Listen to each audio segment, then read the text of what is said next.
how many people here heard of the Boston Strangler? I believe his name was Albert DeSalvo. I think he was going around in the 70s, and he was allegedly he had raped over, I don't know, something like 1,000 or 2,000 women, allegedly. I don't know if that's true or not. And then when he got tired and bored of doing that, he decided to murder them.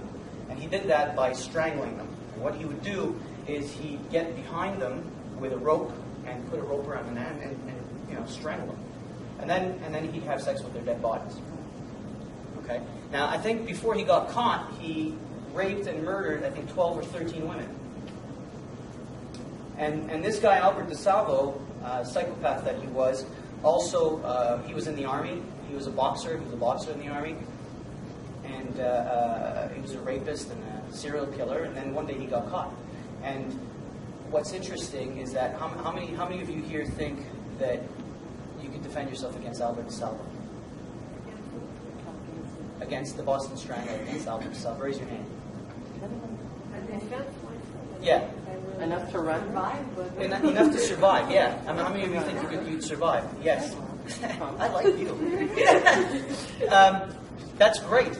The rest of you, why not? I think we all kind of feel like we can fight it off a little bit, just enough to get away. I don't know. I'm here in the situation. I'm not going to stand there and let him do it. Sorry? I think it's all a state of mind. 110%. If you're in the state of victim, you will be aggressed. 100%. You get pumped. 100%. I agree with that. I fully agree with that. How do you develop that state of mind? What does it take to be in that state of mind? Now, moment to moment in our daily lives, sorry? Threat. Be threatened. Yeah, moment to moment in our daily lives, we're walking around, we're not in a combative mindset. I'm not, and I do this for a living, and I don't walk around like, So, what does it take? Focus. Besides that?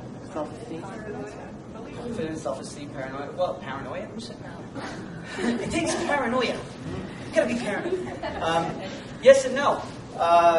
Now, what I did is I kind of painted a picture for you, and I gave you the psychopath's resume beforehand, and this is what your perceptions took that in and went, oh my God, what am I going to, serial killer, rapist, boxer in the army, so on and so forth. But ironically, is when he was caught, they asked him and said, hey Albert, did any of your victims ever get away from you? And he said, yeah, actually, one did. And they said, well, what happened?